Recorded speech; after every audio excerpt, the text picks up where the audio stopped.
Welcome back. I've had a comment requesting that I look at going into explaining about enchantments in the Forge, how to use the gems, and like, what it is about the gems that is unique and good.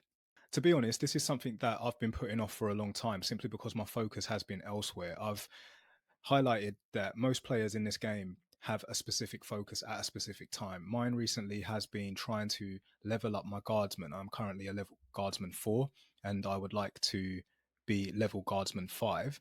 Two reasons. One, because it's another achievement of my own personally, and two, because it unlocks a higher vault tower in the Rise of the Ancients, which contributes to clan growth and higher chests value, all that good stuff. One thing is for sure that when I focus on things specifically like leveling up troops or building my city building, stuff like that, sometimes other things do get neglected. And that, I believe, is not a problem that I share alone. I feel like a lot of players do this too. I'm referring to equipment for your captains. When you're a new player, this is something that I became personally obsessed with. I went into so much detail as to ensure that my captains have the correct equipment and also have the correct enchantments and the correct gems added to that equipment. That being said, when I made it to a certain level where I was happy, say for example with Carter here, he was able to explore crypts at a high level. I was able to clear level 10s in one hit and do level 15s in two hits. And it was cost effective as well because he's got the right equipment with the right gems. I wasn't really then paying attention to how many gems I've accumulated whilst getting crypts and whether or not I should be upgrading them, which you should be, if, in all fairness, because it keeps the cost low and also increases the abilities of your captains, like Aurora, for example. When she has equipment, specifically made for construction speed, research speed, and silver and food production, you can enable it with the enchantment like this one, which enhances construction speed, and a gem, which also increases construction speed. So it makes sense to equip them with the best equipment, enchantments, and gems. However, I know for a fact that someone like Farhad, for example, his gem here, when you click on the gem, it will show you the level. It's an uncommon gem. So the research speed is 7.5.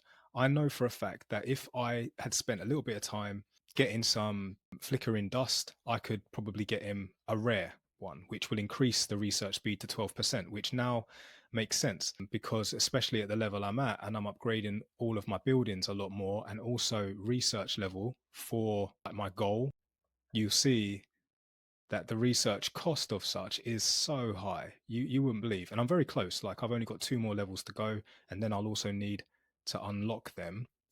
Valor points as well is something that it costs a lot of valor points. So yeah, it makes sense to level up your captain's equipment. So let's take a look at it then. So when I go into the forge, which is where you will find you are able to craft equipment, you want to go into the workshop section. In the workshop section, there is the gems. And when you see the gems, it will say combine, disenchant, and craft. We're focusing on the disenchant and the craft. So the way it works is when you go to your inventory along the top here, or if you're playing on mobile, I think you might have to click menu. I can't remember. I haven't played mobile in a while, but basically, along the top here, you can see where it shows in your inventory all the different things that you have, like the different levels of tar, sacred potion, food, gold, silver, all that. But here is rare flickering dust, and as you can see, mine is at 0 because I have not done anything to gain more in this account. So what you want to do is prioritize. This is for new players especially.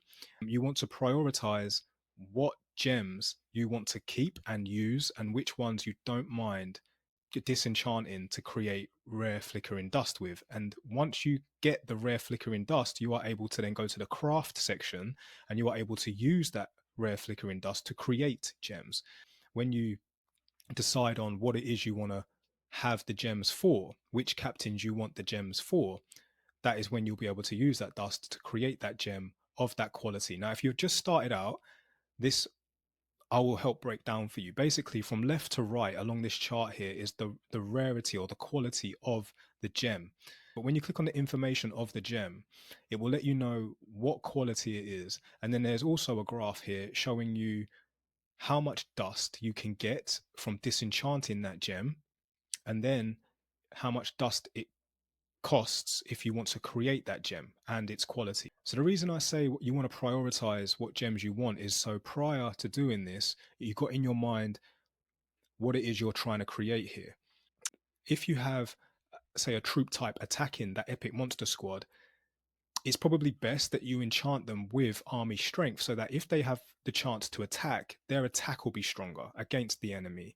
Because if the enemy attack you and you've got health, regardless of how high the health, the enemy's attack is still going to kill the troops, if that makes sense.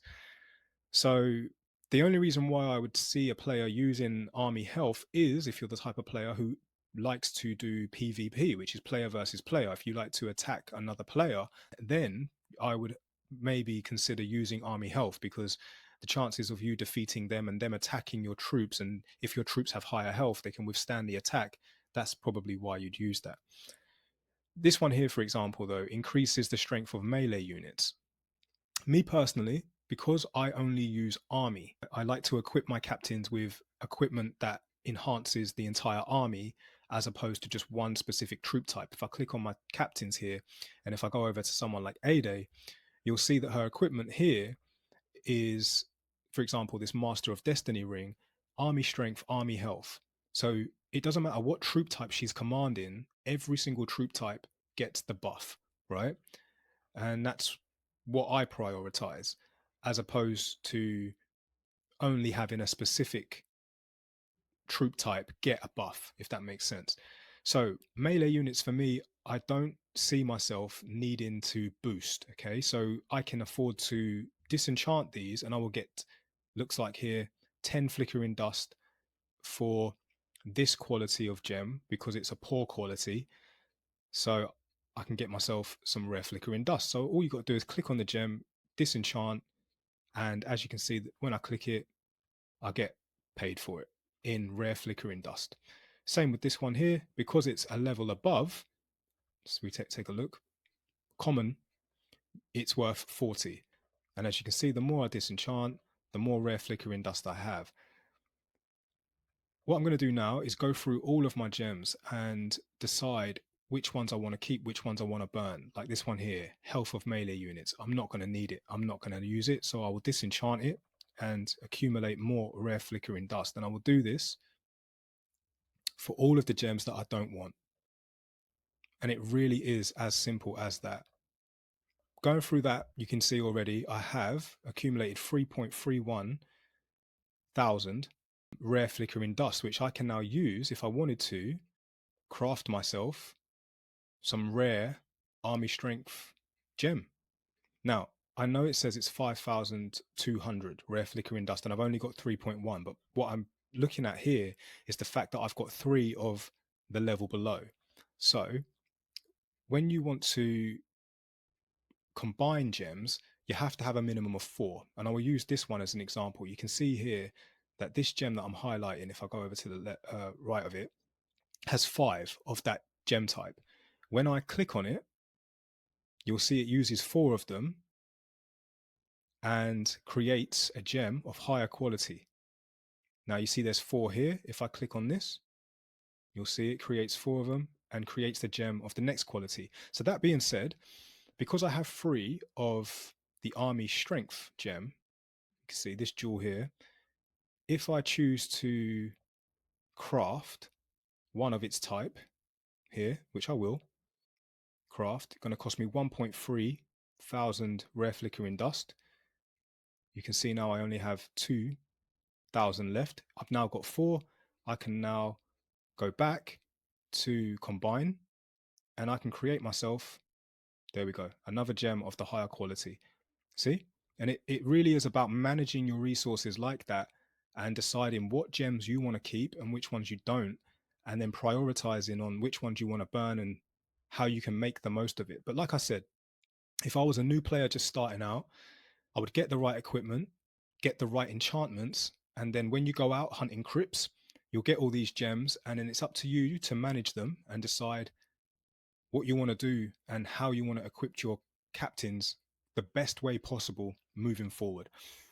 If I was going to use Farhad, because I know Farhad needs these gems, these are the gems for Farhad. So this is the, I don't know how to pronounce that, hematite gem. But yeah, you want to keep those for Farhad. Which ones do I use for Aurora? Quickly for the crafting, I think it's this one. Yeah, construction speed. This one is the Onyx gem. So you want to equip Aurora with that because that's the construction speed. And when it comes to Carter, I think it's that yellow one. I think it's this one. Is this the one? Tar capacity. It might be tar capacity, or is it the one beneath it? Crypt exploration efficiency. This one. So this is the amber gem. So either one of those for Carter, 100%. Just so it costs you less tar to go and explore the crypt, and he will also explore it to its fullest when he's out on that mission to do so. All the rest, if I was a new player, I'd burn. And when I say burn, I mean disenchant. So that's exactly what I'm going to do now. I'm just going to disenchant all the ones I'm not going to use, get myself some rare flickering dust, and then I'm going to get all of the rare quality gems, and then just go through all my captains that I mentioned that are going to need the gems, like Carter, Aurora, Farhad, and just equip them with the right gems because it's about time. They can't be using these lower quality gems no more. I've definitely got to a whole new level. But like I said, it because I got carried away doing other things in the game because it is such a high complex game, you know, and I know, especially more experienced players, these sort of things you kind of just put to the side. You kind of aren't focusing on. But every now and then you got to go in and you got to go and do your admin.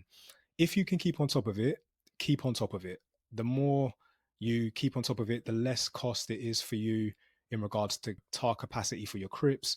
The more it will bring the research time, construction time down when you're doing your building upgrades, and the more your army will be stronger when attacking epic monster squads or even other players. So I highly recommend that you do keep on top of it, but players like myself, sometimes it's very difficult and it's very time consuming as well. That's probably another reason why most players don't do it.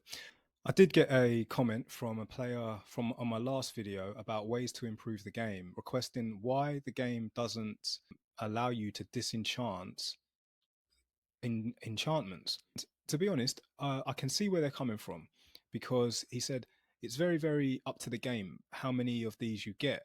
You know, it's at the game's mercy. Whereas it'd be great if the game would allow you to take an enchantment and say disenchant it and get like enchanted ink or rare ink or something like that so you can create your own.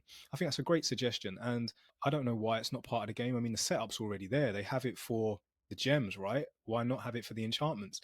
I don't have the answer for that, but I thought I'd mention it anyway because in case any one of the developers see this from Total Battle and think, yeah, why not? That's a good idea. That way, players can go to their captains, you know, go to the equipment and enchant them the same way they enchant the gems. I think it'd be an awesome thing. I also want to say that when you do craft your gems, and you haven't upgraded your equipment, you can use the same equipment. So, for example, if I've got Farhad here, he's got this impeccability hat, which is great for him, great for Helen, great for Aurora, and even great for your hero as well. When it comes to these gems, you can remove the gem that's already on there, like this one, if I click on that, by using a rare jeweler's pincers. I've got quite a lot here, so I'm going to be, trust me, I'm going to be going through all of my equipment and doing it. You just use it, okay? It will remove the gem. And then what you want to do is select the new gem to go on there. And like I said before, I think the gem for Farhad is the hematite gem. So yeah, you want to get it to its highest quality possible. Once it's crafted, you then want to click on the arrow or whatever button it is if you're using mobile, and that will then go over to it and it will be active.